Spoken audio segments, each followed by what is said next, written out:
Hey, Fearless Millionaire, take a look at this. Check this out. Look at this view. It's beautiful, absolutely beautiful. I'm currently standing at an old fortress. This was actually the lookout point to make sure no invaders were coming to check out, see if they were coming in. There's actually a really steep drop-off point right here. It actually drops down and then it rolls down a bit. You can drop down again into the water. There's actually many places here that are like that, where they just have cliffs and they just go straight into the water. I wanted to share a really cool story, an inspiring story about a 20-year-old young man named Brandon from Tennessee. Brandon's retired. He's retired. Of course, he can keep going, and he is actually a very motivated entrepreneur and real estate investor.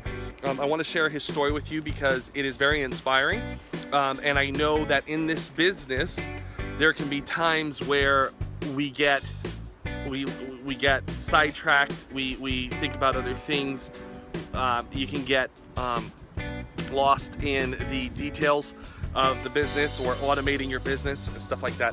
So I wanted to share with you his story. Brandon is actually a full-time, and still is a full-time insurance broker. He earns about $100,000 a year, probably a little bit over that, and he's been doing insurance for quite some time, I believe 3 years. And while he was doing insurance, he was building up his real estate business, and he was looking for the right deal. Now, Brandon went straight into apartments. He did a few wholesales, but he went straight into apartments, and he kept searching and searching. He had a few things under contract, some fell through. And the thing with commercial real estate is when you get something under contract, it's not like it's going to close 10 days later, 15 days later, even 30 days. Commercial real estate takes much longer than that. And so he had some things go under contract, and some of them fell through. But it wasn't until he got this one property, it was a 21 unit, and the most important part that he shares in this story, and I'll get to the details here in a minute about the 21 unit, is how sometimes you can be quick to find a deal and just close. Like, you just want to go out there and close the deal. You just want to get a deal done. But sometimes what can happen is that can be a bad deal. You might buy a bad deal, and that's personally happened to me. Sometimes I just wanted to be quick, maybe with, to get a deal done this month. We got to reach our numbers, that kind of thing. And then all of a sudden you buy a bad deal, something that you can't move as quick or something that you're normally accustomed to in your business. So one thing Brandon did is he made sure he was getting a good deal where the numbers worked, right? That's an important part of getting good real estate deals. So he waited, he kept putting out offers until he landed this 21 unit that cash flowed him $3,000 net. That's, NOI, cash flows $3,000 a month. And for him, that was like a big breakthrough. Now, for someone his age, the reason why he says it's retirement is because someone his age, that's pretty much how much they make. So although he's still going strong in real estate investing, he just that deal had a profound effect on his whole viewpoint about real estate and passive income and building a business.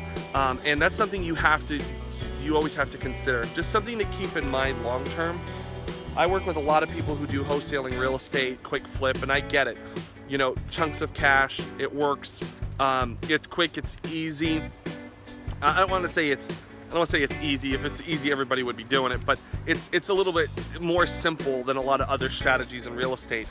However, when you keep doing wholesaling after wholesale after wholesale, you're always going after that next deal, right? You always have to go and get your next wholesale deal, because that money from the profit from the deal will run out eventually.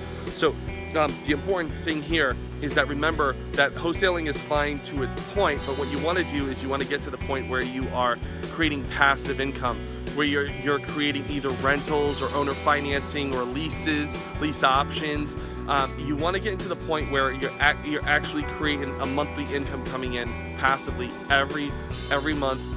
Those deposits keep coming in. Whether you like it or not, whether you're healthy or not, whether you're in the mood or not, whether you're depressed, whether you're super happy, whether you're traveling or whether you're home, whatever it is, that money keeps coming in and you don't have any power to stop it. That's passive income. And that's what you want. That's what, keep in mind, that's what you always need to build towards. So I hope, you know, this story about Brandon inspires you to get out there and do it, and also be on the lookout and always be thinking about passive income for your real estate business. Okay, I'll talk to you real soon.